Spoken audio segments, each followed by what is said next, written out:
આજ્ઞા વીર દાદાની ગાથા. ભારતની ધરતી પર એવા અનેક ગામો વસેલા છે જ્યાં પથ્થર ઈંટ નહીં પરંતુ આસ્થાની ઈંટો અને સંસ્કૃતિની ધરોહર ઊભી છે. આવું જ એક પવિત્ર સ્થાન છે અમારું જૂનું ગામ ભાખર.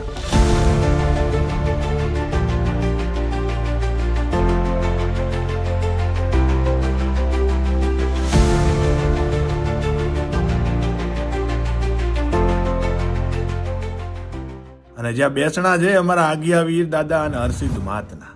આ મંદિર વિશે તો ગુજરાતના પ્રસિદ્ધ કવિ શામળ લખે છે કે ઈષ્ટ ઈશ્વર હરસિદ્ધિનો હાથ, આજ્ઞો વીર શોભે તુજ સાથ. એવા આ મંદિરના ઇતિહાસની દ્રષ્ટિથી જોવા જઈએ તો આ ગામ બાજુમાં રહેલા પવિત્ર યાત્રાધામ ઊંઝાથી પણ જૂનું હોવાની લોકવાયકાઓ છે. આ થોડો નહીં પણ આશરે 2000 કે 2500 વર્ષનો ઇતિહાસ આ ગામ વાગોડીને બેઠું છે. છેલ્લા 2000 કે 2500 વર્ષ પુષ્પાવતી નદીના કિનારે વસેલું આ ગામ કેટલી વાર ભાગી ગયું ને ફરીથી ઊભું થઈ પોતાના ઇતિહાસને જીવંત રાખ્યો છે. જોવા જઈએ તો આ ગામને ઉજ્જૈન નરેશ રાજા વીર વિક્રમનો સીધો વારસો મળેલો છે. અમારા દાદા દાદી પાસેથી વાતો સાંભળેલી કહું તો એક વેપારીનું નામ લાખો વણજારો એક દિવસ પોતાના વેપારી સાથીદારો સાથે સાકરથી ભરેલા બળદગાડા લઈ ભાખર ગામની સીમમાં આવી ચડેલો છે. ત્યાં તેને આજ્ઞાવીર દાદાનો પરચો મળતા સાકરની બધી ગુણો મીઠાની થઈ જાય. આ પરચો મળ્યા પછી લાખો વણજારો અહીં ભવ્ય મંદિર બાંધે છે અને આવું જ એક આજ્ઞાવીર અને હરસિદ્ધિ માતાનું મંદિર ઉજ્જૈનમાં પણ છે, જે આ ગામના ઇતિહાસની સાક્ષી પૂરે છે. સમય પોતાના કાળચક્રની ગતિએ ચાલતો રહ્યો અને આ મંદિર પણ ધરાશાયી થયું હશે. સમય જતા 500 પાટણના રાજા સિદ્ધરાજ સોલંકીનો સુવર્ણ કાળ આવે છે અને કહેવાય છે કે પાટણની સીમા સોમનાથથી માંડીને માળવા સુધી હતી. ત્યારે 500 પાટણ પ્રતાપી રાજા સિદ્ધરાજની નજર આ મંદિર પર પડે છે અને તે મંદિરનો જીર્ણોદ્ધાર કરાવે છે અને પાછું કાળચક્ર ફરે છે. આ મંદિર પણ પાછું ધરાશાયી થયું.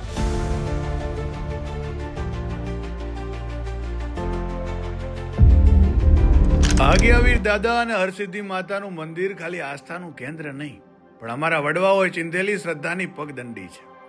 જો આના પારે જઈ કોઈ માથું નમાવીને માંગે તો શેર માટેની ખોટ પણ પૂરી થાય છે. કોઈ અહીં ગોળ અને સાકરથી જોખવાની માનતા રાખે તો કોઈ અહીં સાતમના દિવસે દંડવત ભરવાની કે માંડવીના તલના તેલની માનતા રાખે છે ને દાદા સૌની મનોકામના પૂર્ણ કરે છે. ભાખર ગામથી નીકળી અમારા વડવાઓ ઊંઝા, ગંગાપુરા, ફતેપુરા અને કુંવારા જઈને વસ્યા અને બધા મારા નોકરિયાત ભક્તો દાદાની દરેક સાતમ ભરવા ગામડે આવે છે. દાદા પ્રત્યેની શ્રદ્ધા હજી પણ અખૂટ છે. ભાખર ગામથી જોડાયેલા આ લોકોના ઘરે આજે પણ ચૈત્ર સુદ સાતમના દિવસે માલપુઆની પ્રસાદી બને. આ પ્રસાદી કોઈ આરોગે તો એને અખંડ તૃપ્તિની અનુભૂતિ થાય છે.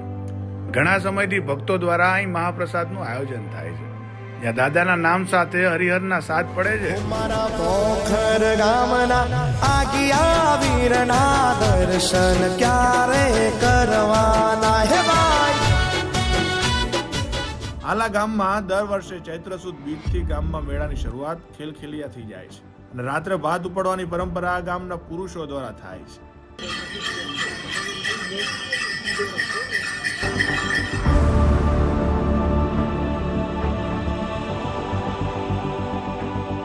પછી આવે છઠ, જેના દિવસે રથ બનાવવાની પરંપરા ચાલુ થાય છે, જ્યાં લાકડા લાવી સુધાર ભાઈઓને આપવામાં આવે.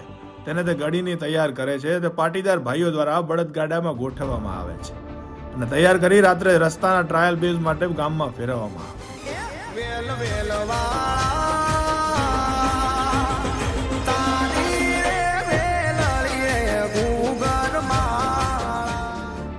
અને દાડો આવે ચૈત્ર સુદ સાતમનો. તે દિવસે સાંજે ગાડાને દેસાઈ બહેનોની સાડીઓનો શણગાર કરી તૈયાર કરાય. ચારે બાજુ ગામના યુવાનોની કિકિયારો અને ઢોલ ત્રાસાનો અવાજ વાતાવરણને મંત્રમુગ્ધ બનાવી દે છે. પછી તે ગાડું નીકળી આખા ગામની પ્રદક્ષિણા કરે અને રાત્રે 32 મસાલાની તલના તેલની માંડવી નીકળે, જ્યાં માંડવી ગામ ચોકમાં ફેરવવામાં આવે. દેસાઈ ભાઈઓ લાકડી લઈ તે માંડવીને રક્ષણ પૂરું પાડે.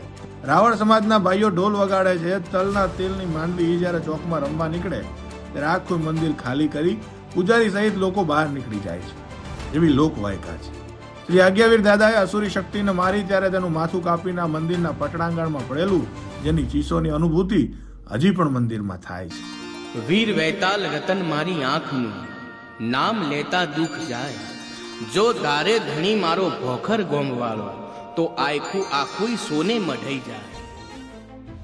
બહારથી આવેલા મહેમાનો માટે મેળો રાત્રે પૂરો થઈ જાય પણ ગામ લોકો નહીં. માંડવી વિસર્જન પછી ફરી ગામ ચોકમાં લોકોના ટોળા જામે છે અને ભવાઈનો કાર્યક્રમ સવાર સુધી ચાલે છે. દુનિયામાં ચાલે ભલે ગમે તેનું રાજ, અમેરિકા ચાઇના નથી કોઈની દરકાર. હે મારા બોખરનો ઘણો ઊંચો દરબાર, ચાલે મારા આગિયા વીરની સરકાર. હું અજ્જુ રજાડી અને કિશન પટેલ આ વર્ષે દર્શન કરવા જવાના છીએ. તમે પણ જોડાઓ શ્રદ્ધાના શિખર સાથે અને ઐતિહાસિક મેળાના દર્શન કરવા. જય આજ્ઞાવીર વૈતાલ.